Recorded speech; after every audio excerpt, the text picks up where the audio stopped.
Download aplikasi Tarbiyah Sunnah di handphone Anda. Tersedia di Google Play dan App Store. Assalamualaikum warahmatullahi wabarakatuh. Alhamdulillahilladzi arsala rasulahu bil huda wa dinil haqq liyudhhirahu 'ala ad-dini kullihi walau karihal musyrikun.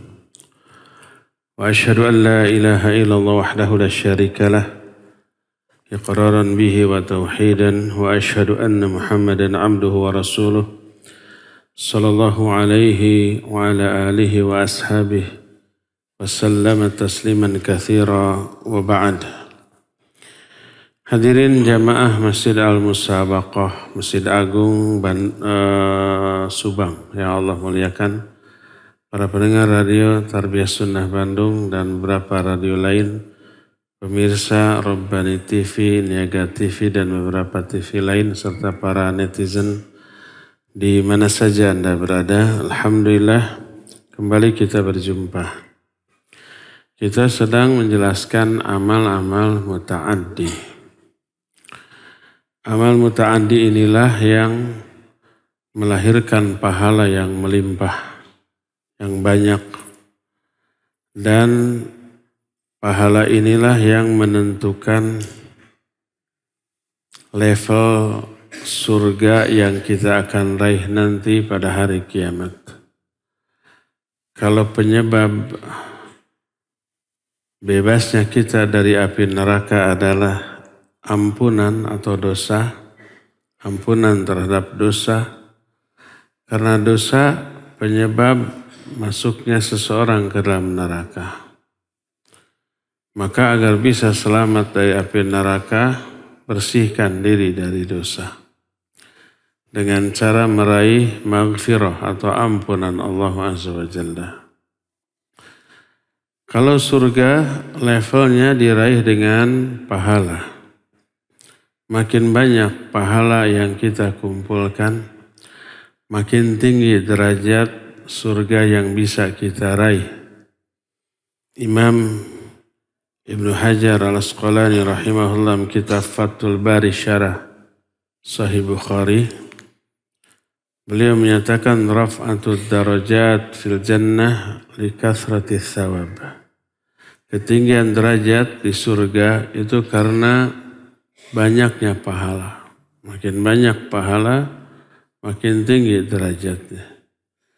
Makin besar ampunan, makin bersih dosa, makin selamat kita dari azab neraka. Dan itulah kunci kesuksesan, kebahagiaan di dalam hidup. Dapat banyak ampunan, dapat banyak pahala. Ampunan melepaskan kita dari azab neraka, pahala memasukkan kita ke dalam surga yang levelnya sangat tergantung pada banyaknya pahala yang kita raih. Siapa yang demikian, maka dia sukses dalam hidupnya. Allah berfirman, "Faman zuhziha 'anil nar wa udkhilal jannah faqad faza." Siapa orang yang dijauhkan api neraka, dijauhkan dari api neraka dan dimasukkan ke dalam surga, faqad faza, sungguh dia sudah sukses, sudah bahagia, sudah berhasil dalam hidupnya. Oleh karena itu, Allah menyuruh kita untuk bersegera meraih ampunan Allah agar terselamatkan dari api neraka dan meraih surga dengan cara menumpuk banyak pahala.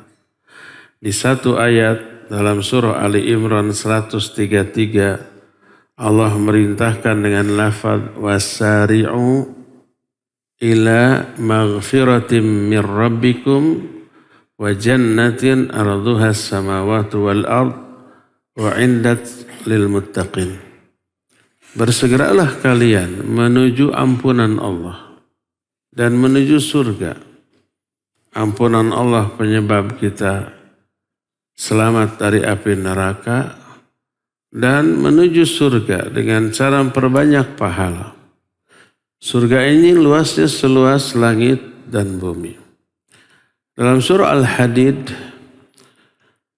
lafadznya sedikit berbeda. Wasabiqu ila maghfiratim min rabbikum wa jannatin arduha ka'ardis sama'i wal ard u'indat lil ladzina amanu billahi wa rusulih. Berlombalah kalian. Kalau tadi bersegera, sari'u. Kalau ini sabiqu, berlomba. Berlomba tentu saja cepat-cepat. Tidak ada lomba palambat-lambatnya. Sama mananya, bersegera, cepat-cepat. Tong lengle, tong talangke, tong hara, rese, bikin, bete, kudu di teke. Bersegera menuju ampunan Allah dan menuju surga. Siapa yang melaksanakan ayat ini menuju ampunan Allah dengan meraih maghfirah, selamat dia dari api neraka. Menuju surga dengan memperbanyak amal ibadah agar level surganya lebih tinggi, maka selamat dari api neraka, masuk ke dalam surga, faqad faza, sungguh dia bahagia. Nah, apa yang abadi setelah kita mati? Tubuh kita hancur. Tapi ada yang abadi walaupun dengan kehancuran tubuh kita setelah kematian kita? Yang jelas yang pertama namanya kesolehan kita. Iman dan amal soleh yang kita lakukan itu abadi.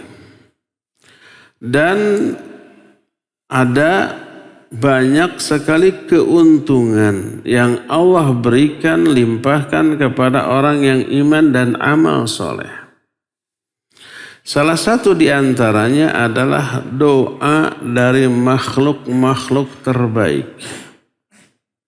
Makhluk terbaik yang pertama adalah para malaikat. Para malaikat pun levelnya beda-beda. Yang paling utama adalah level yang terdekat dengan Allah Azza wa Jalla. Siapa itu? Para malaikat pemikul arasy dan malaikat yang ada di sekitar arasy. Itu ring satu itu. Allahnya istiwa di atas arasy. Arasnya dipikul oleh malaikat. Di sekitar arasy ada para malaikat. Imam Al-Qurtubi menyebut dengan sebutan karubiyun, malaikat karubiyun, karena dekatnya mereka dengan Allah. Kalau dekat, malaikat itu la ya'sunallaha ma amarahum wa yaf'aluna ma yu'mar. Enggak pernah maksiat sedetik pun kepada Allah. Tidak ada malaikat yang durhaka, tidak ada. Mereka makhluk suci. Takutnya kepada Allah nggak ada bandingnya, mereka dekat dengan Allah. Dan salah satu kebaikan dan kasih sayang para malaikat kepada manusia, terutama orang-orang yang beriman dan beramal soleh, mereka setiap detik mendoakan orang-orang mukmin agar orang mukmin itu diampuni dosanya, agar orang mukmin itu dimasukkan ke dalam surga, agar orang mukmin itu dibebaskan dari api neraka. Tidak hanya orang mukmin saja, tapi seluruh manusia terdekat dengan orang mukmin tersebut disebut dalam doa malaikat. Siapa? Pasangannya, orang tuanya, anak-anak cucunya terkena dengan doa malaikat. Allah jelaskan dalam Al-Quranul Karim di antaranya. Surah Ghafir ayat 7 sampai ayat 9. Allah berfirman, "Alladzina yahmiluna al-'arsya wa man hawlahu yusabbihuna bihamdi rabbihim wa yu'minuna bihi wa yastaghfiruna lilladzina amanu Rabbana wasi'ta kulla syai'in rahmatan wa ilma faghfir lilladzina tabu wattaba'u sabilak wa qihim adzabal jahim. Dan para malaikat yang memikul arasy dan malaikat yang ada di sekeliling arasy, jumlahnya ini tidak ada yang tahu, saking banyaknya. Kecuali hanya Allah yang tahu. Para malaikat sering nggak tahu jumlah bilangan mereka sendiri. Yang pasti banyak. Seperti kita manusia, kita kan nggak tahu jumlah penduduk Indonesia tepatnya berapa. Harus diadakan apa dulu? Sensus, baru bisa dikira-kira, itu juga pasti tidak tepat. Apalagi sedunia. Malaikat nggak tahu jumlah mereka. Satu yang tahu adalah Allah. Wala ya'lamu junuda rabbika illahu. Tidak ada yang tahu jumlah tentara Allah dari kalangan para malaikat kecuali Allah sendiri. Nah, para malaikat karubiyun jumlahnya itu tidak ada yang tahu, saking banyaknya. Banyaknya jumlah malaikat yang tak terhitung, lebih banyak daripada jumlah seluruh makhluk di muka bumi. Itu terlihat bahwa di dalam di langit itu ada masjid namanya Baitul Izzah. Setiap hari ke masjid ini sholat 70.000 malaikat. Dan ketika mereka keluar diganti oleh 70.000 malaikat yang lain, dan yang sudah satu kali sholat tidak pernah kembali lagi selama-lamanya, hanya sekali seumur hidup mereka. Dan itu tiap hari selama berjuta-juta tahun, entah berapa tahun usia alam jagat raya ini, sehari 70.000. Ini sudah berapa miliar hari. Kebayang jumlah para malaikat. Nah, malaikat pemikul arsy dan malaikat yang ada di sekeliling arsy bertasbih memuji Allah dan beriman kepada Allah. Terus wa yastaghfiruna lilladzina amanu, mereka memintakan ampunan bagi orang-orang yang beriman. Selama memikul aras, selama itu mereka istighfar. Allahumma gfir lilladzina amanu. Ya Allah, ampuni itu dosa orang-orang yang beriman. Terus begitu. Setiap detik dari kehidupan mereka. Mereka berkata, Rabbana wasi'ta kulla syai'ir rahmatan wa ilma. Ya Allah, rahmat dan ilmumu meliputi segala sesuatu. Faghfir lilladzina tabu wattaba'u sabilak wa qihim adzabal jahim. Ampuni orang-orang yang bertobat kepadamu, yang kembali mengikuti jalanmu, dan jaga, selamatkan mereka dari azab neraka jahim. Dimintakan ampunan, dimintakan apa? Dimintakan keselamatan dari api neraka.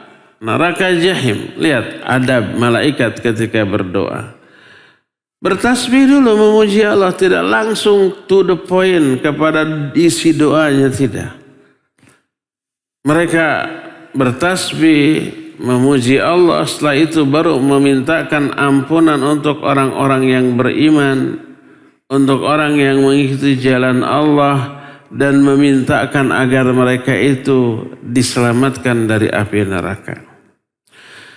Terus di ayat ke-8-nya mereka berkata, Rabbana wa adkhilhum jannati adnin lati wa'antahum wa man salaha min abaihim wa azwajihim wa dhurriyyatihim.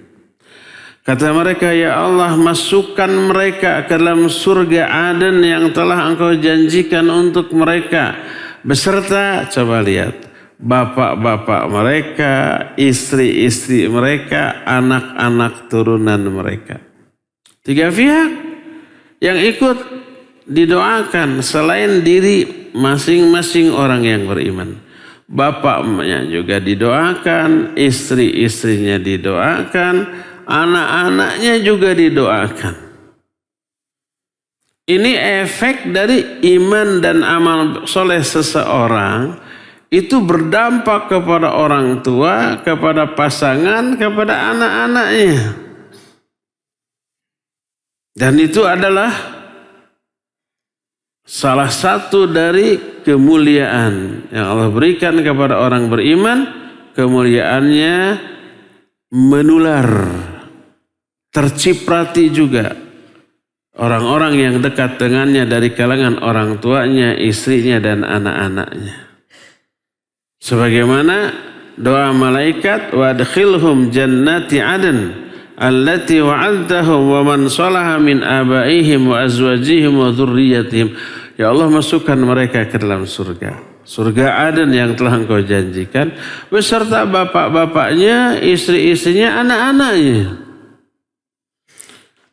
Karena apa? Salah satu penyempurna kebahagiaan seseorang adalah kalau orang terdekatnya ikut bahagia. Tapi kalau dirinya sendiri bahagia, tapi anaknya, istrinya, ayahnya menderita, bahagia enggak kita? Enggak. Jangankan itu atuh. Sekarang sekeluarga nih, suami istri, orang tua dan mertuanya, anak-anaknya libur ke hotel bintang 7. Liar. Tapi beda level.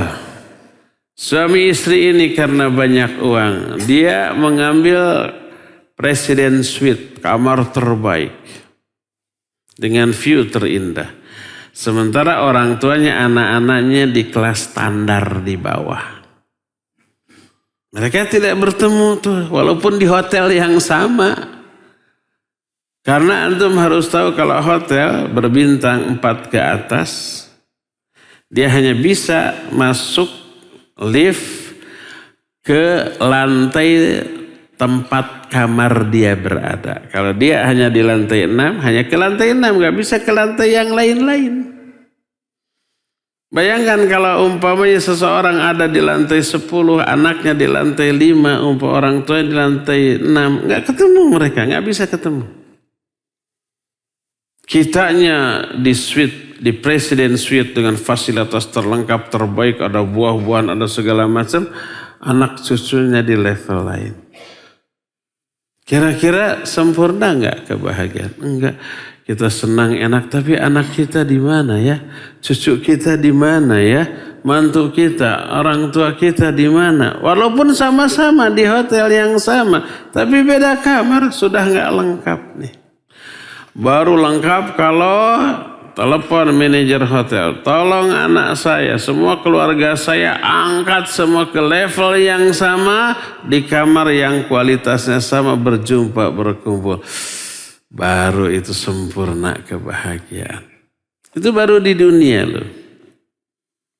Di akhirat juga sama.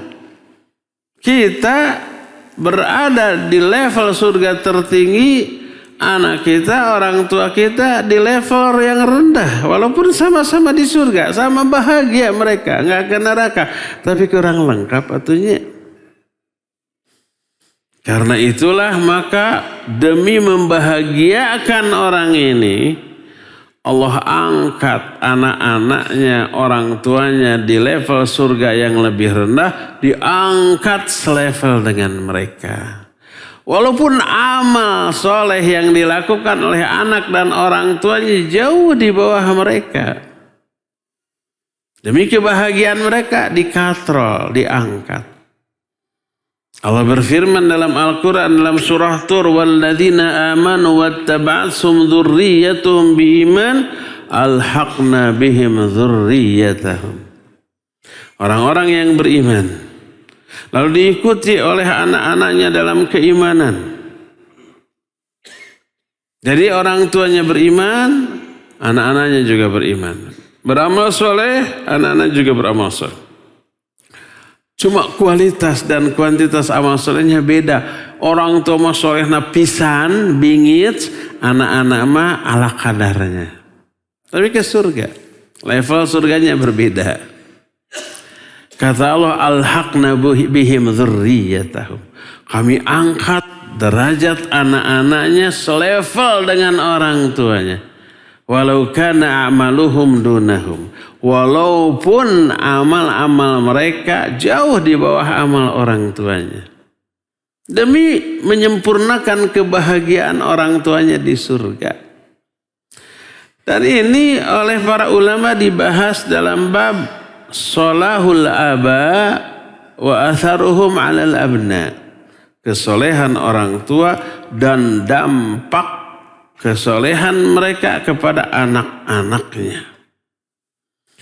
Berdasarkan hal itulah maka para malaikat ikut mendoakan, ya Allah masukkan mereka ke dalam surga Adan plus bersama orang tuanya, istri-istrinya, anak-anaknya. Orang tuanya, istrinya, anak-anaknya, kesolehannya ala kadarnya. Tapi sang suaminya ini luar biasa. Maka dikatrol, diangkat selevel. Dan ini salah satu di antara keuntungan memiliki anak yang soleh. Orang tuanya ke bawah memperoleh keuntungan. Keuntungan memiliki pasangan yang soleh. Istrinya kesolehannya kurang, terkatrol dia. Keuntungan memiliki orang tua yang soleh, anaknya kesolehannya di bawah itu, terkatrol lah anak-anaknya ke level yang sama di surganya dengan orang tua. Kalau umpamanya anak-anak gak bisa memilih, saya mau memilih orang tua yang soleh siapa ya? Bisa gitu? Enggak, itu mah tidak bisa dipilih. Orang tua gak bisa saya mau mengangkat anak yang soleh. Bisa? Gak bisa. Yang dipilih mah jodohnya, pasangan. Ini yang menyebabkan kalau milih jodoh lihat agamanya. Jangan lihat selain itu. Tunkahul mar'ah li arba'in. Lidiniha, wali jamaliha, wali maliha, wali hasabiha. Fadfar bidzatid din taribat syadak. Rata-rata wanita itu dipilih karena empatnya, dinikahi karena empat hal, karena agama, karena rupa, karena harta, karena kehormatan, kebangsawanannya. Pilih karena agamanya. Kalau enggak, taribat syadak, kamu akan rugi, kamu akan menyesal. Istri juga begitu, pilih karena agamanya. Bukan lihat hartanya, bukan karena lihat gagah atau tidaknya.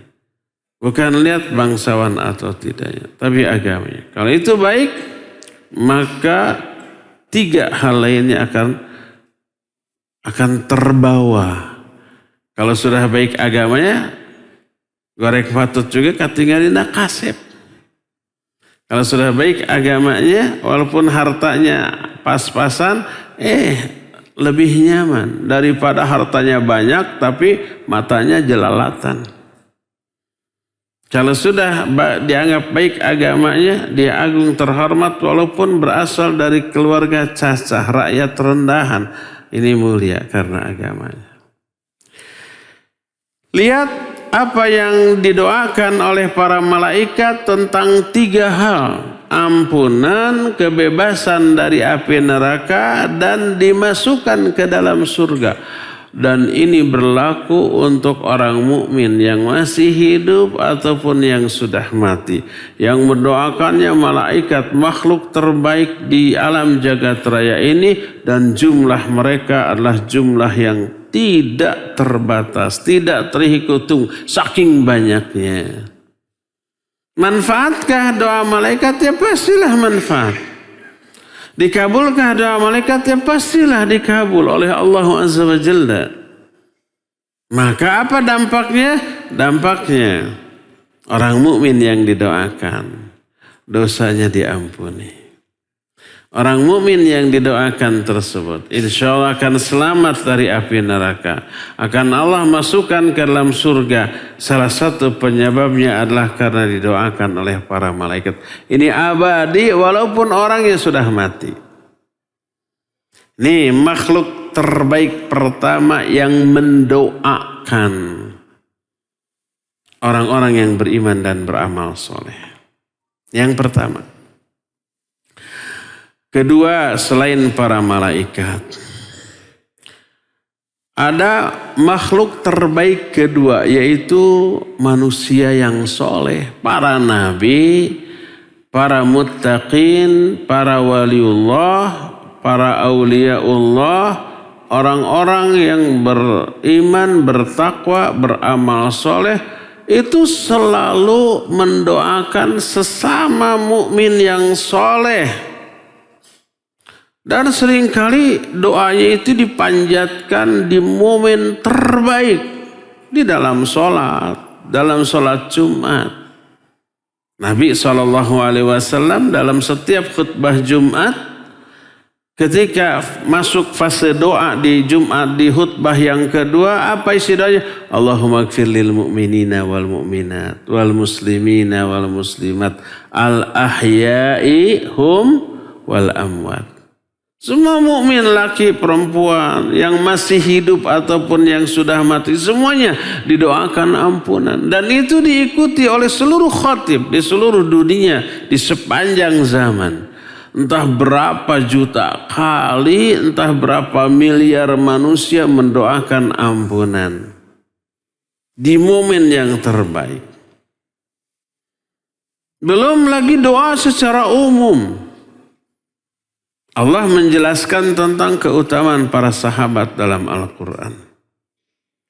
Setelah generasi sahabat berlalu, datang generasi yang berikutnya, yaitu tabi'in. Salah satu di antara karakter tabi'in yang sholihin adalah mendoakan orang-orang beriman pendahulunya dari kalangan para sahabat. Allah berfirman dalam Al-Quran surah Al-Hasyr ayat yang ke-10. Doa ini juga sering kita baca. Allah berfirman, walladzina ja'u min ba'dihim yaqulun Rabbana ighfir lana wa li ikhwanina alladhina sabaquna bil iman wa la taj'al fi qulubina ghillan lil ladzina amanu Rabbana innaka ra'ufur rahim. Jadi ayat 9-nya Allah bercerita tentang muhajirin dan ansar, walladzina tabawwa'u bil iman. Orang-orang yang mereka menetap di kota Madinah dengan keimanan. Itu tentang sahabatnya. Nah, baru ayat 10, walladzina ja'u min ba'dihim, dan orang-orang yang datang setelah mereka, setelah para sahabat. Itu para tabi'in. Para tabi'in berdoa, Rabbana ighfir lana, ya Allah ampuni dosa-dosa kami. Wa Rabbana ighfir lana wa li ikhwanina alladhina sabaquna bil iman, dan dosa saudara-saudara kami yang lebih dahulu iman daripada kami. Kita juga kan suka berdoa begitu kan? Nanti generasi kita, generasi anak-anak, cucu, cicit dan seterusnya itu juga begitu. Mendoakan kita sebagai pendahulunya. Rabbana ighfir lana wa li ikhwanina alladhina sabaquna bil iman. Ya Allah ampuni dosa kami dan dosa saudara-saudara kami yang lebih dahulu iman daripada kami. Berapa miliar manusia yang berdoa dengan doa demikian. Kalau kita termasuk yang beriman, saudara mereka, kita terkena doa ini.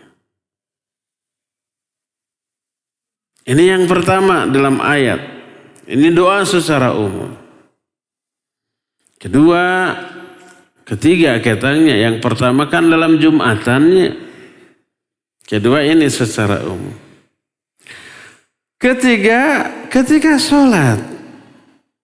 Setiap orang yang sholat pasti mendoakan sesama orang yang beriman agar diberi keselamatan dan kesejahteraan. Yaitu ketika tahiyat. Doa yang mana sih? Assalamu alayna wa ala ibadillahis sholihin. Semoga keselamatan terlimpah kepada kita. Dan kepada hamba-hamba Allah yang soleh yang lainnya. Baik dari kalangan manusia, jin, apalagi para malaikat. Baik yang masih hidup ataupun yang sudah mati. Terkena doa ini. Makanya Rasul sallallahu alaihi wasallam bersabda, Man arada ay yahdha min du'ail musallina fi salatihim falyakun 'abdan salihah. Siapa orang yang ingin memperoleh bagian terkena doa orang-orang yang sholat di dalam sholatnya, hendaklah dia menjadi hamba yang soleh. Setiap hamba yang soleh, dia didoakan oleh miliaran manusia dalam sholat-sholat mereka minimal sehari minimal berapa kali? Berapa kali sehari minimal? 9 kali. Kan sehari semalam sholat berapa kali? 5 kali. 1 kali sholatnya rata-rata tahiyatnya 2 kali kecuali sholat subuh. Hanya 1 kali. Yang lain 2 kali. Jadi tahiyatnya untuk sholat wajib aja sehari semalam minimal 9 kali ini. Belum dalam sholat sunnat. Sehari itu bisa belasan kali, satu orang aja tuh bisa belasan kali mendoakan seorang hamba yang soleh agar diberikan keselamatan. Imam At-Tirmidzi rahimahullahu taala menyatakan keselamatan apa yang dimaksud di sini? Keselamatan yang mutlak. Makna mutlak tidak dibatasi oleh waktu, tidak dibatasi juga oleh aspek. Selamat sepanjang waktu baik di dunia ataupun akhirat. Di dunia selamat dari fitnah. Di akhirat selamat dari azab. Juga aspek. Dari aspek apa? Aspek agama ini terutama tuh. Limpahkan keselamatan dari aspek agama. Jangan sampai tersesatkan. Imannya jangan sampai tercampuri kufur. Tauhidnya jangan sampai tercampuri syirik. Manhajnya jangan sampai tercampuri dengan syubhat dan bid'ah. Amal-amalnya jangan sampai tercampuri dengan kemaksiatan. Dan seterusnya, selamat. Dan inilah yang dimaksud dengan keselamatan yang mutlak dari seluruh aspek. Dan hebatnya lagi ini doa diungkapkan di momen terbaik yaitu di dalam sholat. Walaupun ketika duduk, ketika tahiyat. Inti nama memang setiap momen di dalam sholat, gerakan apapun, ketika ruku, ketika sujud, ketika berdiri, ketika duduk, itu momen yang sangat bagus untuk berdoa. Karena posisi orang itu sedang dekat dengan Allah. Tapi yang paling bagus, paling dekat dengan Allah adalah ketika sujud. Kata Rasul sallallahu alaihi wasallam, "Inna aqraba ma bainal abdi wa baina rabbih wa huwa sajid fa aktsiru fihi du'a." Jarak terdekat antara seorang hamba dengan Allah adalah ketika sujud. Maksudnya sujud dalam salat. Bukan sujud di luar salat. Mana yang lebih dekat, berdiri dalam salat atau sujud di luar salat? Berdiri dalam salat lebih dekat. Makanya tidak ada syariatnya kalau berdoa harus sambil sujud. Kalau di luar salat, enggak. Kalau di luar salat, angkat tangan. Tapi kalau dalam salat, ketika sujud, itu yang paling dekat.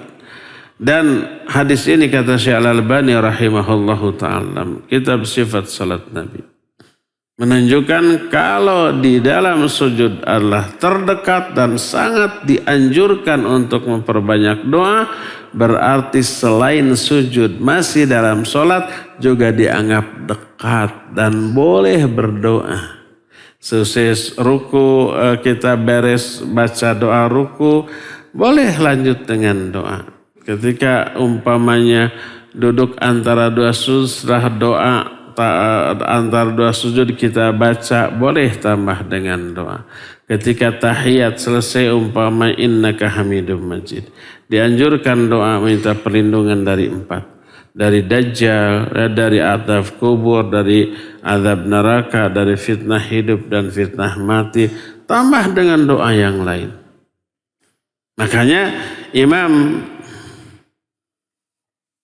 Ibnu Hajar al-Asqalani dalam kitab Bulughul Maram ketika membahas hadis sahih riwayat Bukhari dan Muslim dari Abu Bakar As-Siddiq radhiyallahu anhu. Kata Abu Bakar, ya Rasulullah, alimni du'an ad'u bihi fi salati. Wahai Rasulullah, ajarkan kepadaku satu doa. Aku akan baca doa itu dalam salatku. Lalu Nabi SAW mengajarkan. Qul ya Abu Bakrin, Allahumma inni zalamtu nafsi zulman katsira wa la yaghfiru dzunuba illa ant. Faghfir li maghfiratan min indik warhamni innaka antal ghafurur rahim. Katakan oleh Muhammad Abu Bakar, Allahumma ya Allah, inni zalamtu nafsi, aku telah menzalimi diriku sendiri, zulman katsira, dengan kezaliman yang banyak.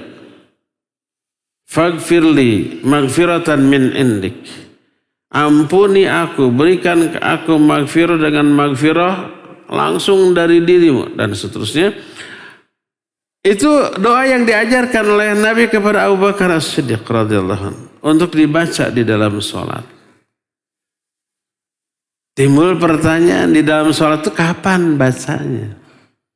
Ketika berdiri, ketika ruku, ketika sujud, ketika duduk, ketika tahiyat, atau ketika apa? Imam Ibnu Hajar mencantumkan hadis ini dalam bab doa seusai tahiyat. Setelah innaka hamidum majid, boleh berdoa dengan doa ini. Allahumma inni zalamtu nafsi zulman katsira, dan seterusnya. Boleh dengan Allahumma inni a'udzubika min adzabi jahannam, min adzabil qabr, min fitnatil mahya wa mamati, min fitnatil masiihid dajjal. Boleh dua-duanya. Beliau katakan ini doa tahiyat. Kenapa? Karena tahiyat itu saat yang sangat mustajab untuk berdoa. Kalau Syekh Al-Utsaimin rahimahullahu ta'ala menyatakan lebih utama baca itu dalam sujud. Karena sujudlah jarak terdekat seorang hamba dengan Allah. Walhasil dimanapun dibaca dalam sholat, bagus. Karena Nabi SAW dan Abu Bakar sendiri tidak menentukan di dalam sholat itu ketika apa doa ini dibaca. Silakan di mana saja.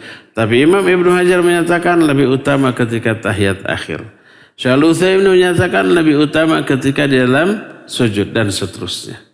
Walhasil seluruh momen sholat, gerakan apapun, momen yang sangat bagus untuk berdoa selain doa pokok masing-masing gerakan sholat.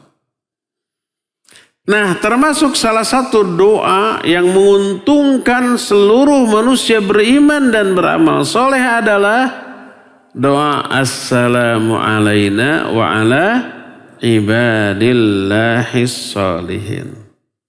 Semoga keselamatan terlimpah kepada kita dan juga kepada hamba-hamba Allah yang soleh.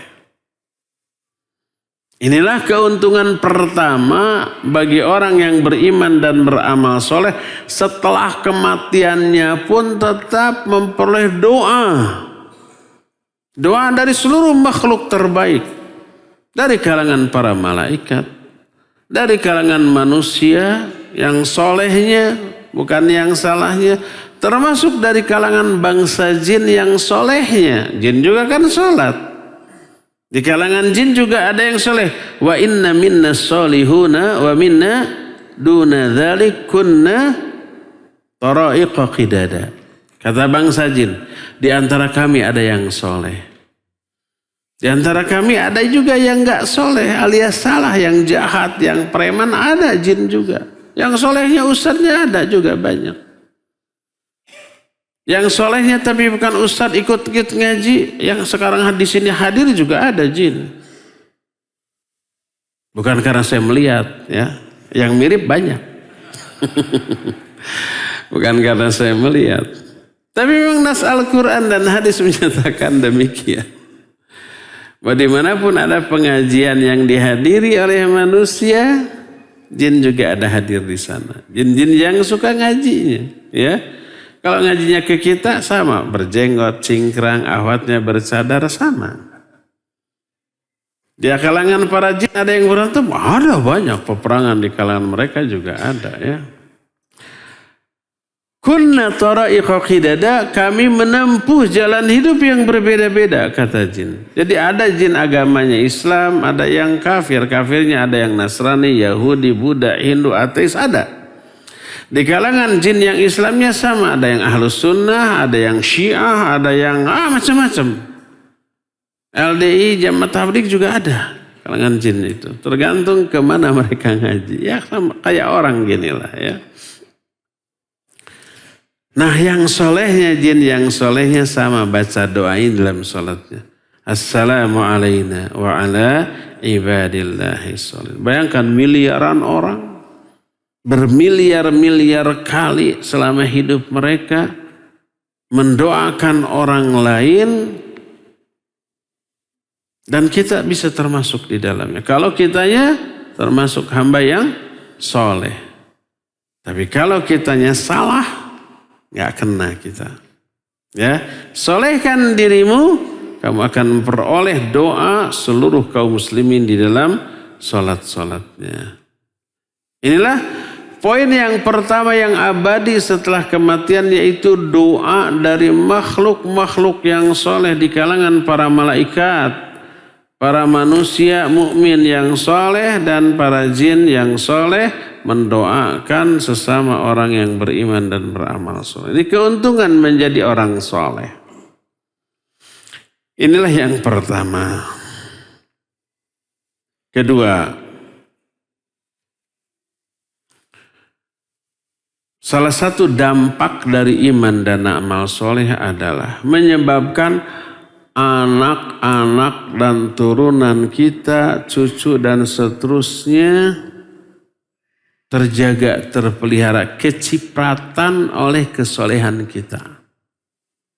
Bahkan tadi disebutkan tidak hanya ke bawah, ke samping juga. Yaitu istri-istrinya, ke atas juga. Yaitu siapa? Orang tuanya, nenek kakeknya dan buyutnya. Lihat Nabi SAW. Yang menjadi nabinya satu. Tapi keluarganya ada sampai hari kiamat atau kecipratan doa sholawat dari seluruh kaum muslimin, ya enggak? Karena sholatnya Allahumma sholli ala Muhammad wa ala ali Muhammad. Keluarganya ke bawah-bawah.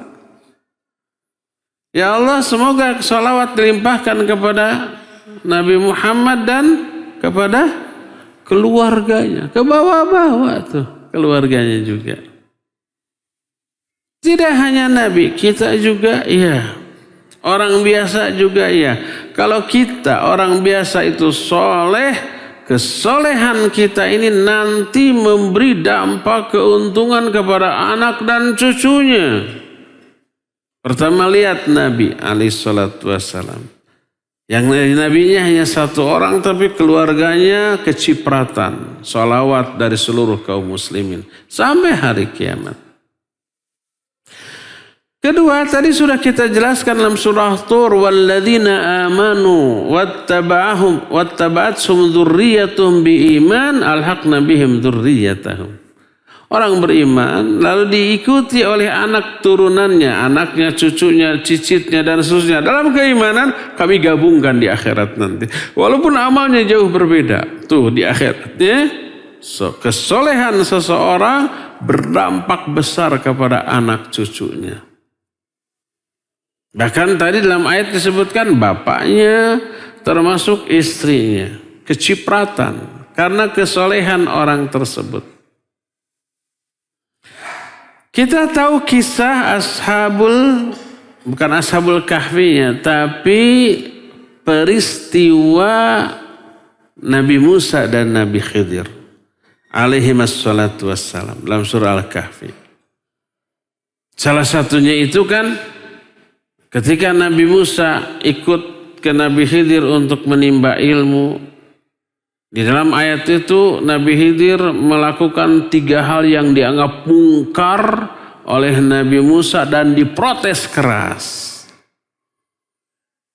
Pertama kan begitu ketemu seorang anak bersedia dibunuhnya. Dibunuh tuh. Tetuah terdosa, tegugur teangin. Nabi Musa sampai mengingkari hal itu.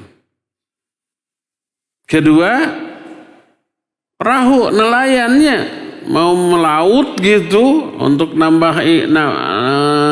nangkap ikan, di bolongan perahu bocor atuh, jadi nggak bisanya. Kemungkaran bukan? Ya, menurut kacamata Nabi Musa yang tidak berpikiran panjang saat itu, ya kemungkaran. Diprotes juga. Yang ketiga, ada tuh 2 anak yatim, gubuknya itu sudah rayot, sudah mau runtuh, diperbaiki gratis. Protes, kalau minta upah kan lumayan kan gitu. Nah, akhirnya dijelaskan. Sudah, kata orang Sunda mah, mista maja utama. Sekali protes, masih ditolerir. 2 protes, dimaafkan. 3 kali protes, sudah. Hadza firaqu baini wa bainak. Ini saat perpisahan antara aku dengan kamu. Karena kamu gak sabar. Sudah diwanti-wanti sabarnya. Kamu gak akan sabar. Bisa saya mah sabar. Boleh coba. Apapun yang saya lakukan kamu jangan bertanya. Jangan protes. Protes sampai 3 kali. Pertama masih ditolerir. Kedua masih dimaafkan. Ketiga mista maja utama. Udah. Putus sampai di sini. Lalu diterangkan salah satunya adalah tentang 2 anak yatim yang gubuknya reyot merubuh. Lalu diperbaiki tanpa memungut upah. Allah berfirman dalam surah Al-Kahfi ayat 82, wa ammal jidaru fakana lighulamaini yatimaini fil Madinah wa kana tahtahu kanzul lahuma wa kana abuhuma shaliha. Adapun dinding yang mau runtuh itu milik 2 anak yatim di kota itu. Di bawah gubuknya itu ada harta peninggalan ayahnya untuk anak yatim. Diumpetin tuh di sana biar nggak ketahuan orang.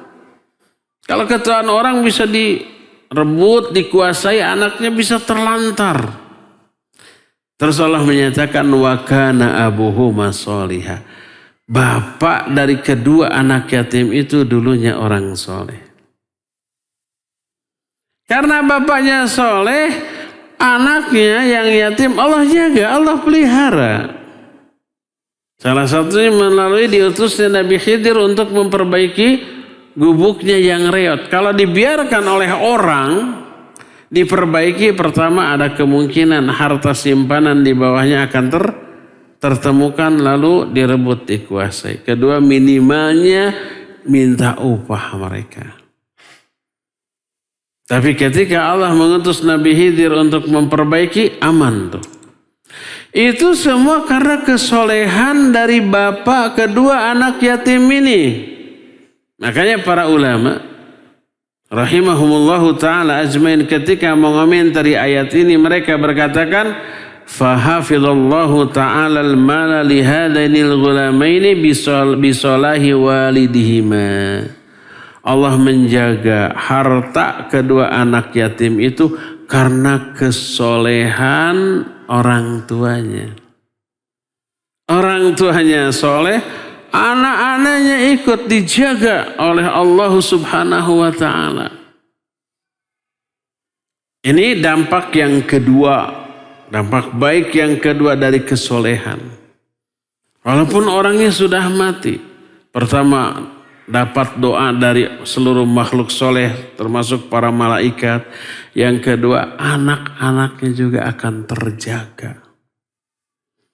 Makanya Sahal At-Tusturi rahimahullahu ta'ala sejak masih muda, masih bujang, masih jomblo, masih belum laku. Sebenarnya bukan belum laku kata. Ahwat mah yang pengen ngantri. Tapi kan dia itu harus selektifnya. Cari yang klik, yang klop, yang agamanya bagus. Bukan karena apa? Karena rupa, karena harta, karena dunianya. Biasanya kalau milih yang karena rupanya, karena begitu, milih yang terbaik, tak terdapat yang butut. Orang Subang menyatakan pipilih nyer nu leuwih koceplak menang nu pecak. Ingin yang terbaik, mereka goreng patut. Mungkin sudah terlalu jenuh melihat yang cantik-cantik, lihat yang pecak, wah ini luar biasa. Darah dinikah. Setelah dinikah baru sadar gening pecak. Sahal At-Tusturi ketika masih bujang, malamnya selalu tahajud, siangnya selalu saum, setiap detiknya selalu berzikir, selalu membaca Al-Quran. Belum punya anak. Ibu dari anak-anaknya juga belum diketemukan. Tapi sudah begitu. Ditanya kenapa? Aku ingin mendekatkan calon anakku yang masih dalam tulang sulbiku kepada Allah sejak dia masih dalam tulang sulbiku sampai kelak Allah mengeluarkannya jadi anak. Yang masih sperma tuh dalam tulang sulbinya dibawa ibadah. Dibawa saum, dibawa sholat, tahajud bukan sholat fardu yang biasa. Dibawa melakukan ibadah dan amal soleh. Demi apa? Demi menjaga anaknya. Makanya pas anaknya keluar betul aja karena sudah terjaga sejak sebelum keluar. So, begitu keluar dijaga banget, dididik. Setiap anak yang soleh tak pernah lepas dari peran orang tuanya. Kesolehan anak karena peran orang tuanya. Apapun bentuk peranannya. Ada kalanya orang tuanya tidak soleh dan tidak bisa mendidik, dibiayai, disekolahkan di pesantren soleh. Orang tua tetap punya peran. Jadi dampak orang-orang yang soleh seperti itu. Termasuk apa yang dilakukan oleh para ulama, inni kuntu fis shalah. Aku sedang sholat, wa tadzakartu waladi. Tiba-tiba dalam sholatku, aku ingat kepada anakku. Fazdadu sholati, aku tambah kualitas sholatku tersebut. Begitu ingat anak, tambah kualitas dan kuantitas dari sholatnya ditambah, fokus, tambah ikhlas, tambah khusyuk, tambah banyak jumlah rakaatnya, tambah lama dalam sholat. Karena ingat anaknya. Kita nggak tahu anak kita apakah akan menjaga kesolehannya, ibadahnya seperti yang kita lakukan atau tidak. Tapi minimal apa yang kita lakukan memiliki dampak yang baik kelak kepada anak-anak kita. Dan inilah dampak baik yang kedua dari kesolehan seseorang. Dampak yang pertama apa tadi? Dapat doa dari seluruh makhluk soleh, para malaikat, orang-orang yang beriman dalam sholat mereka, dalam doa-doa mereka. Yang kedua, kesolehan seseorang itu akan memberi dampak baik kepada nasib siapa? Anak-anak turunannya, anaknya, cucunya, dan seterusnya. Ini yang kedua. Yang ketiga, luar biasa yang ketiga. Semua kita tergiur ini yang ketiga. Dampak baik yang ketiga dari kesolehan seseorang adalah, bulan depan kita bahas. Sekarang sudah lewat waktunya dan kita masih punya sisa waktu untuk tanya jawab. Dipersilakan untuk mengajukan pertanyaan. Wa sallallahu ala nabiyina Muhammadin wa ala alihi wa ashabihi wasallam. Assalamualaikum warahmatullahi wabarakatuh. Terima kasih. Umpamanya orang tua sudah meninggal, baik ayah maupun ibu. Mohon maaf, umpamanya ayah ibu itu dalam posisi di alam kuburnya dalam keadaan tersiksa. Kemudian anaknya yang masih hidup terus mendoakan supaya selamat. Dengan doa yang terpenuhi syarat-syaratnya dari anak tersebut, kesolehan dan sebagainya, apakah ayah dan ibu yang tersiksa di alam kubur itu bisa beralih menjadi alam kenikmatan? Terima kasih Pak. Assalamualaikum warahmatullahi wabarakatuh. Waalaikumsalam warahmatullahi wabarakatuh. Iya.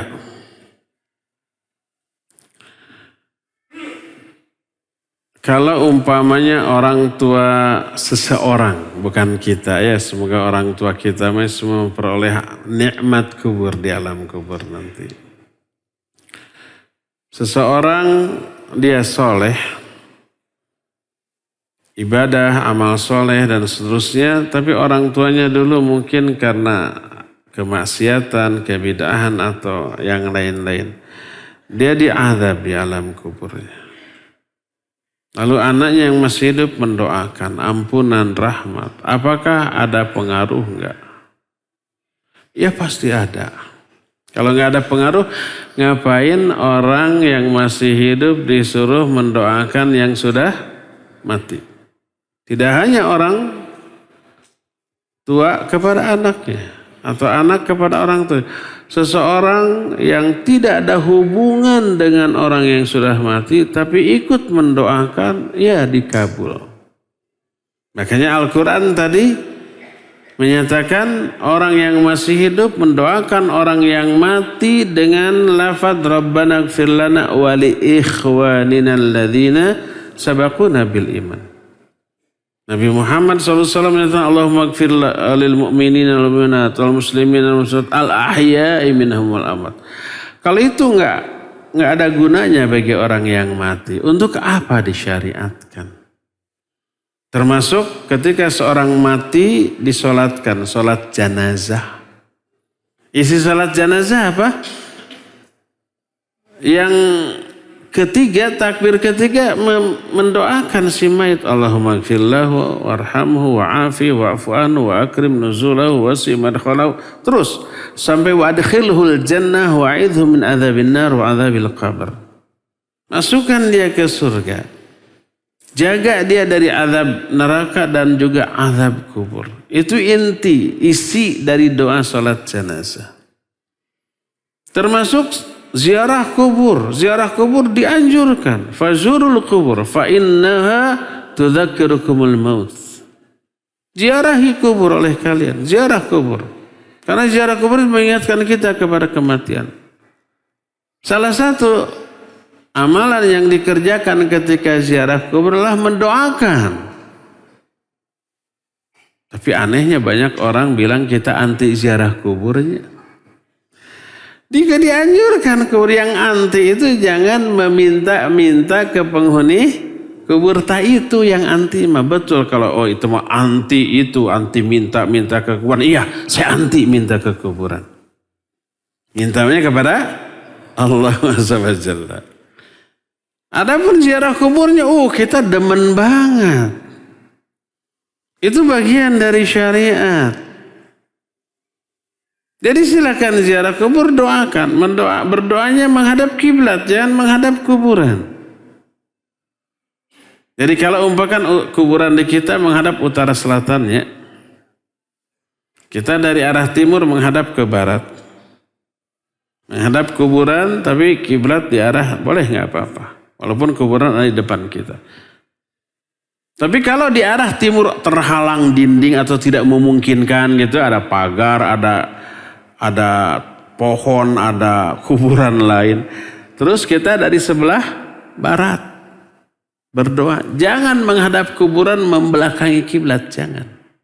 Lebih baik menghadap kiblat walaupun membelakangi kuburan. Kena kuburan di tonggongan mual gugah mual.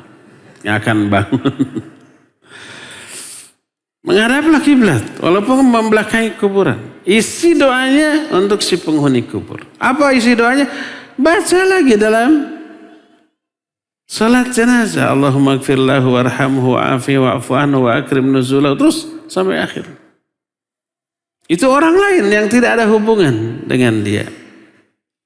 Dikabul nggak? Iya, kalau memenuhi syarat dikabul.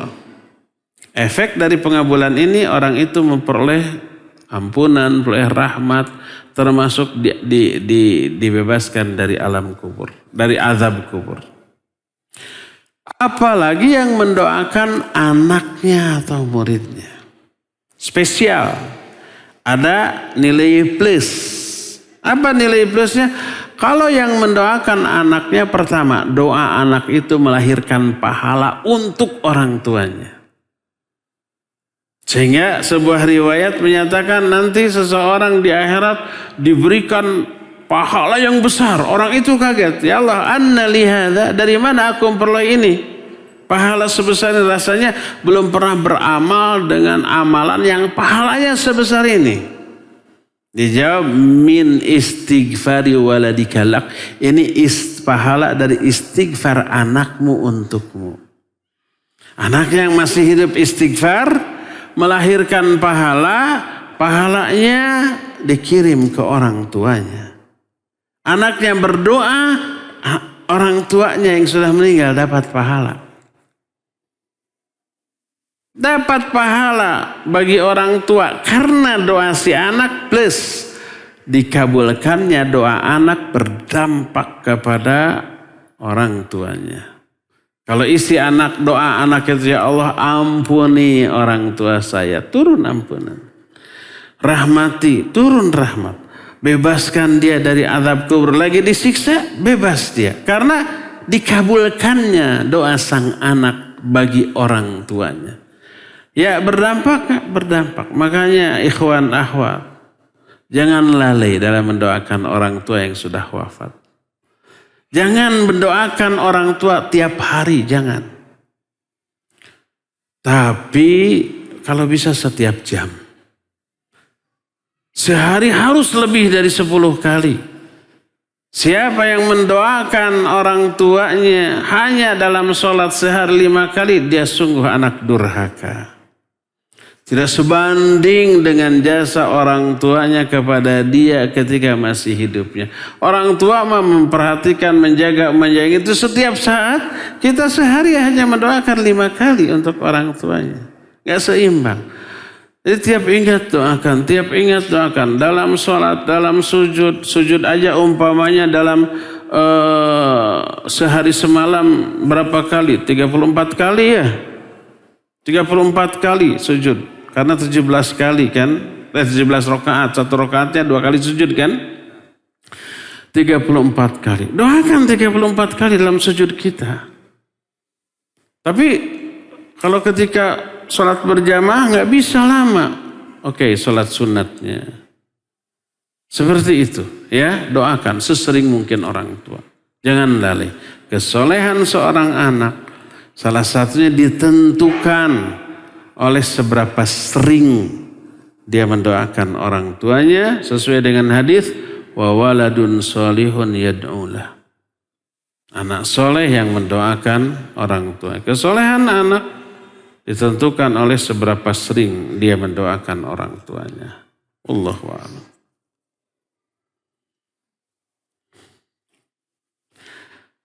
Setelah menyimak kajian dari Bapak Abu Haidar, merasa tenang batin. Alhamdulillah, merasa tenang batin teh, ada tehnya. Tapi ada yang mengganjal, ayawe tapi nate. Tapi ada yang mengganjal dalam hati, makanya memberanikan diri bertanya. Ini masih muqaddimah nih.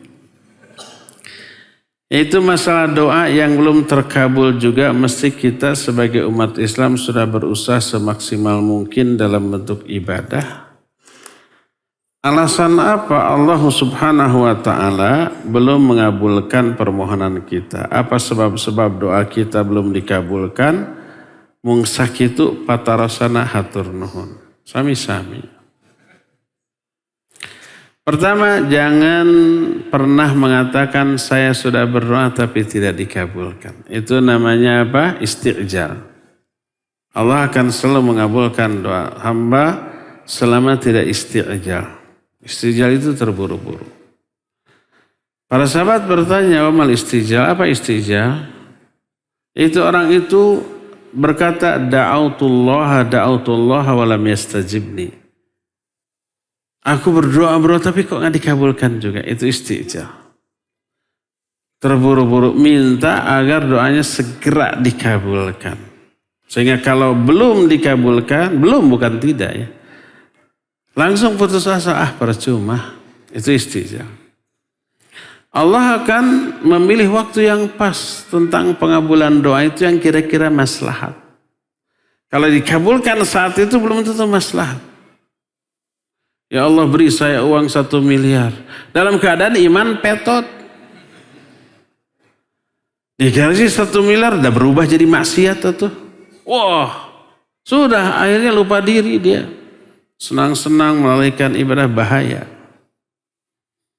Karena imannya belum kuat. Nanti Allah kuatkan dulu iman, setelah iman kuat dikasih 1 miliar, keluar zakat, infak, sedekah, pakai umroh, pakai haji, bangun masjid. Nah, baru manfaat. Kita punya anak kecil 2-3 tahun. Bangun tidur minta es krim. Dikasih tidak? Tidak, bahaya. Bisa mencret dia. Kalau dikasih saat itu bahaya. Akhirnya kita berupaya jangan ini. Tapi anak kecil itu suudzon, mama nggak sayang adik kan gitunya. Pengen istri enggak, kemarin kok dikasih gitu. Anak dia. Dijelaskan bisi sakit ya nggak nerima tuh. Nangis, gogoleran. Nggak mau makan gitu kan. Ngambek dia. Anak kecil tuh ya lumrah, wajar. Setelah itu dikasih makan, mandi, main. Jam 11 ada sini nih es krim. Setelah waktunya pas, sudah makan, sudah gerah, sudah lari-lari, sudah kelihatan haus, dikasih. Tepat nggak? Tepat. Mungkin ketika dikasih si adik itu sudah lupa bahwa tadi minta es krim. Ada kalanya kita berdoa tidak dikabulkan, setelah sekian tahun dikabulkan, dan ketika dikabulkan kita sudah lupa bahwa kita dulu berdoa begitu. Allah memberikan dengan pada saat yang tepat, yang maslahat ketika doa itu dikabulkan. Nah, jadi pertama bukan tidak dikabulkan, belum. Itu yang pertama. Kedua, kalau toh tidak dikabulkan, Allah akan kasih yang setimpal dengan pengabulan doanya itu, yaitu dipalingkan dia dari keburukan yang tadinya ditakdirkan menimpa dia. Tapi karena berdoa di cancel. Itu yang kedua. Yang ketiganya mungkin nanti ditunda di akhirat. Keempat, mungkin benar-benar tidak dikabulkan. Di akhirat nggak dapat, tidak dipalingkan dari keburukan, dan tidak diberikan isi doanya. Mungkin karena dia tidak memenuhi syarat-syarat dikabulkannya doa. Ada penghalang-penghalang dikabulkannya doa. Apa penghalang itu? Pertama, istijal tadi. Saya doa tapi nggak pernah dikabulkan. Nggak akan dikabulkan tuh. Kedua, mungkin ketika berdoanya lalai, mulutnya komat kamit, pikiran, hatinya, perasaannya ingat ke urusan yang lain. Allah tidak akan la yaqbulullah du'a'am min qalbin syahin. Allah tidak akan mengijabah doa orang yang ketika doa hatinya itu lalai. Atau ada barang haram. Makanan atau pakaian yang kita pakai haram, maka tidak akan dikabulkan doanya. Atau penghalang-penghalang lain. Maka Imam Ibnu Qayyim rahimahullah kitab Ad-Da'wa Dawa ada memberikan resep bagaimana caranya agar doa itu pasti dikabul atau hampir-hampir tidak mungkin ditolak. Pertama, dahului dengan ibadah, dengan amal soleh. Mungkin wudu dulu, sholat dulu, syukur wudu 2 rakaat, baca Al-Quran dulu, infak dan sodakoh dulu, gitu ya. Kalau di masjid mau berdoa, lihat ada kenceleng, ya cabut dompet, masukkan dengan dompetnya ke sana. Tapi nggak ada uangnya, dompet itu bisa dijual. Atau nggak ada, transfer kan sekarang bisa pakai QRIS, bisa pakai transfer M-Banking, ya, ke yayasan tertentu, infak dan sedekah. Setelah itu doa. Itu yang pertama, dahului dengan ibadah amal soleh. Kedua, puji dulu Allah dalam doanya. Kalau bisa, kata beliau, ini tidak wajib. Berdoa dalam keadaan suci, dalam keadaan berwudu, dan menghadap kiblat. Ini tidak wajib. Tapi ini termasuk adab yang menunjang dikabulkannya doa, kata Imam Ibnu Qayyim. Wudu, kalau bisa salat syukur wudu dulu, menghadap kiblat, infak sedekah dulu gitu, baca Quran dulu, lalu berdoa. Pas berdoanya puji dulu Allah. Setelah itu bersolawat kepada Nabi SAW. Setelah itu minta ampunan terhadap diri kita dulu. Akui dosa dan kesalahan kita, minta ampunan. Baru setelah itu mengungkapkan isi doanya dan ambil doa dari Quran, dari sunnah kalau ada. Dan pasti ada, hanya masalahnya kita aja nggak hafal. Karena tidak mau menghafalkan, riweuh. Lagu-lagu mah gampang hafal, doa mah enggak. Akhirnya ditutup lagi dengan sholawat kepada Nabi SAW. Kalau doanya urutannya begitu, hampir-hampir enggak akan ditolak itu doa oleh Allah Subhanahu wa Ta'ala. Ya, wallahu a'lam.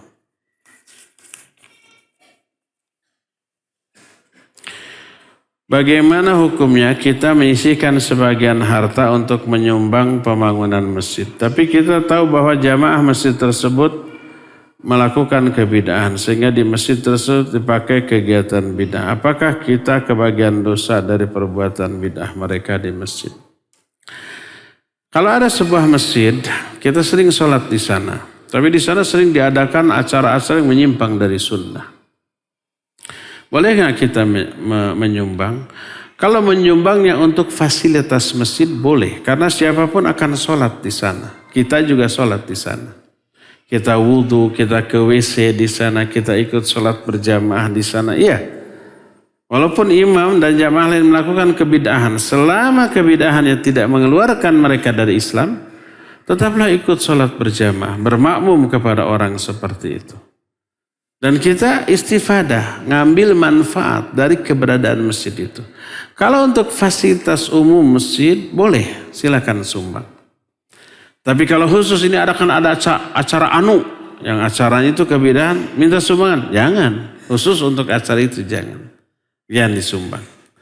Tapi untuk fasilitas masjid secara umum, maka boleh, tidak apa-apa.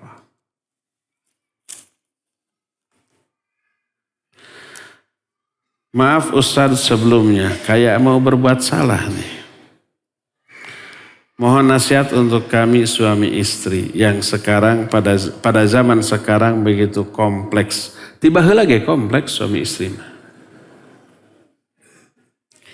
Dalam godaan yang tidak jarang solusinya berujung sebuah perceraian. Mohon nasihat yang dapat menyelamatkan, melekatkan antara suami istri sampai surganya Allah. Kasusnya apa ya?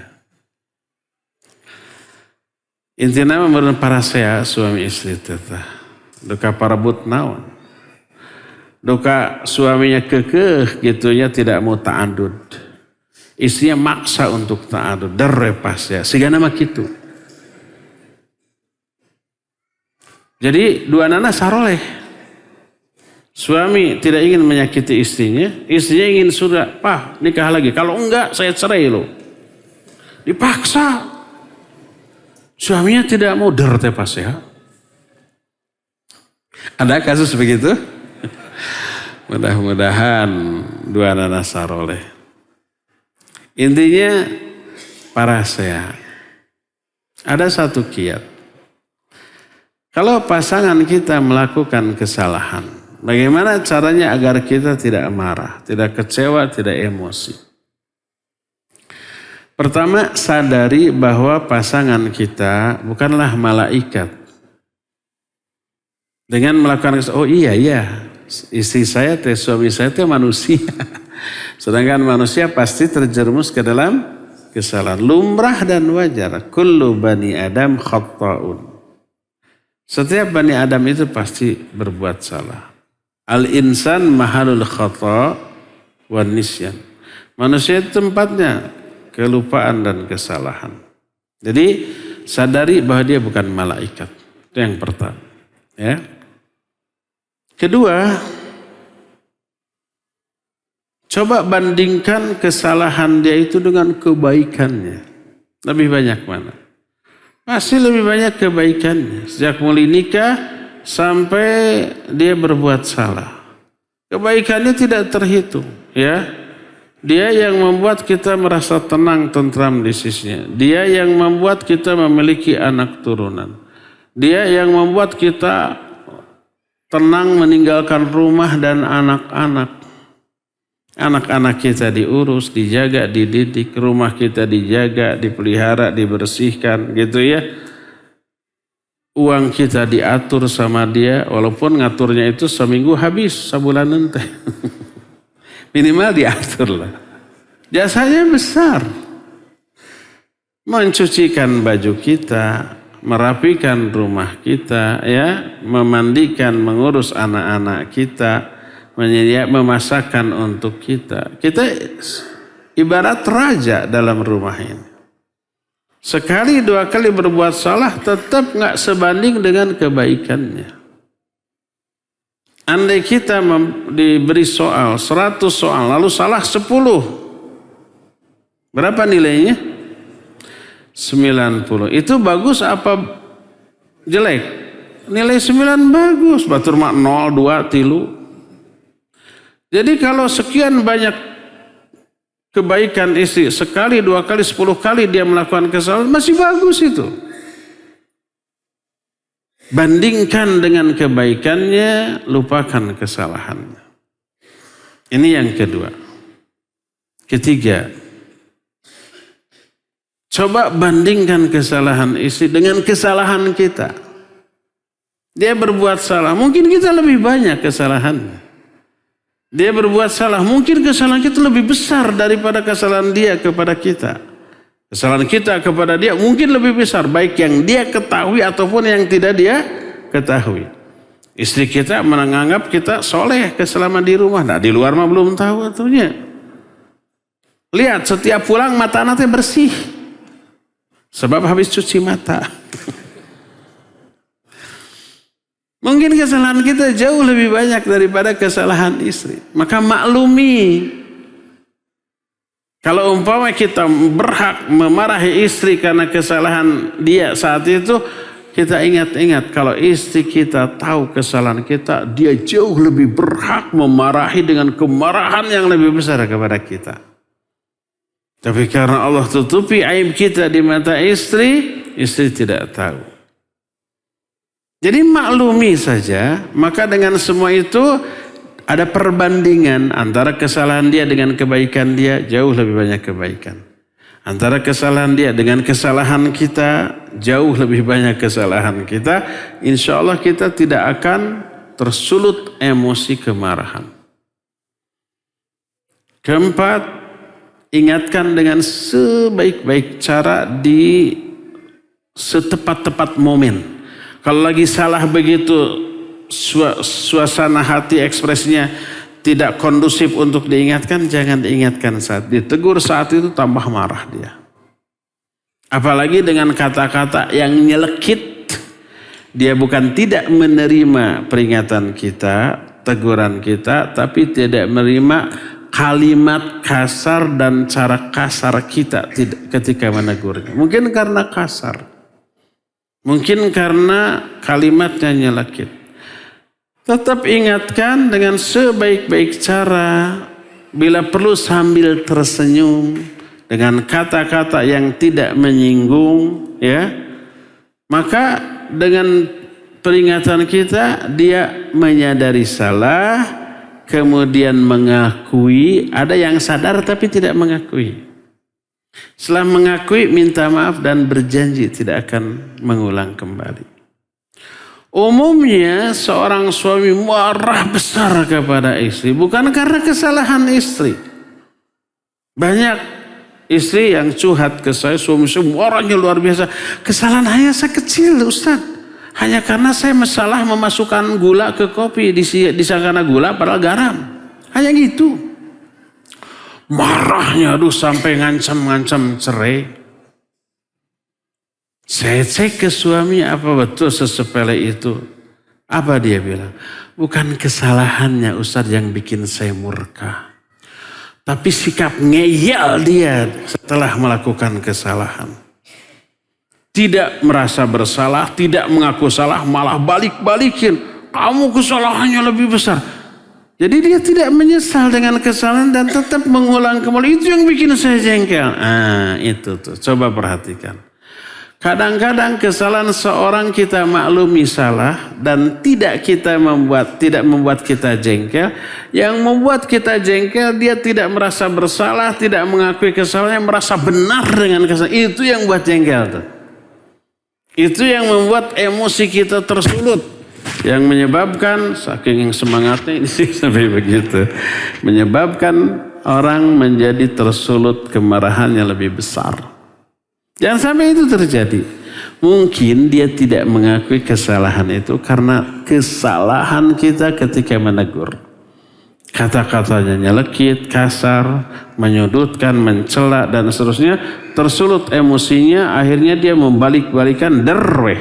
Jadi bukan karena kesalahan kecil, tapi sikap setelah melakukan kesalahan itu yang menentukan, ya. Pokoknya intinya siapapun yang bersalah, maka maklumi, maka toleranlah, ingatkan dengan sebaik-baik cara agar dia itu mengakui kesalahannya, minta maaf dan tidak mengulang kembali. Yang bersalah, akui dirinya bersalah. Kemudian minta maaf, janjilah untuk tidak mengulang kembali, untuk memperbaiki kesalahannya di masa yang akan datang. Semoga Allah memudahkan, ya. Terakhir,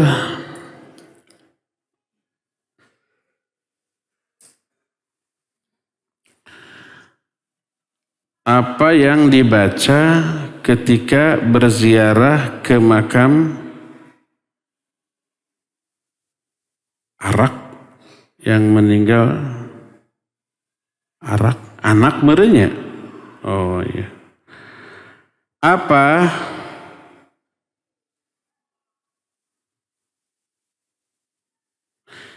yang dibaca ketika berziarah ke makam anak yang meninggal sebelum balik? Taib, apa yang dibaca ketika kita pertama menyolatkan jenazah anak kecil? Berbeda kan, karena anak kecil belum apa?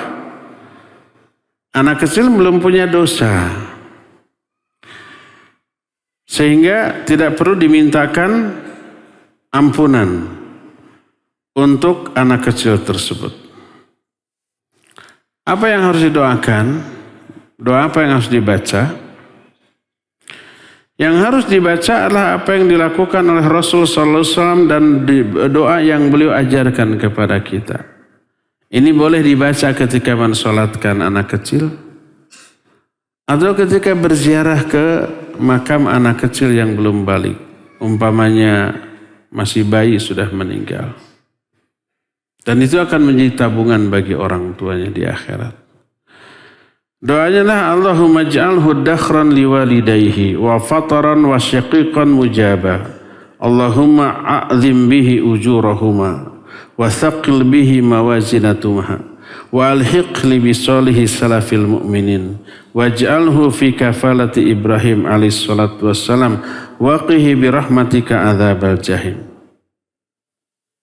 Katurutan teh. Siapa yang butuh doa ini, japri ke saya akan kirim. Ya. Allahumma ij'alhu dakhran liwalidayhi, ya Allah jadikan anak ini sebagai tabungan bagi kedua orang tuanya. Wa faratan wa syaqiqan mujaba, sebagai simpanan pemberi syafaat yang dikabulkan, syafi'an mujaba. Allahumma a'zim bihi ujurahuma, ya Allah agungkan pahala bagi kedua orang tuanya dengan kematian anaknya. Wa thaqil bihi mawazinatahuma beratkan timbangan kedua orang tuanya karena kematian anaknya. Walhiqni bisalihi salafil mu'minin. Gabungkan dia dengan orang-orang mukmin yang soleh sebagai pendahulunya. Waj'alhu fi kafalati Ibrahim alaihissalatu wassalam, dan jadikan dia di bawah pengasuhan Ibrahim alaihissalatu wassalam. Waqihi birahmatika adzabal jahim, dan dengan rahmatmu selamatkan dia dari neraka jahim. Baca doa itu ketika mensolatkan solat jenazah untuk anak-anak. Baca doa itu ketika apa? Ketika menziarahi kuburan anak tersebut, ya. Itu. Saya yakin apa yang saya sampaikan tadi itu tidak terekam. Terekam sih, maksudnya tidak tercatat. Tapi siapa yang butuh doa ini, silakan japri, nanti saya akan kirim, ya. Cukup sampai di sini. Subhanakallahum bihamdik, asyhadu an la ilaha illa anta, astaghfiruka wa atubu ilaik, walhamdulillahi rabbil alamin. Wassalamualaikum warahmatullahi wabarakatuh.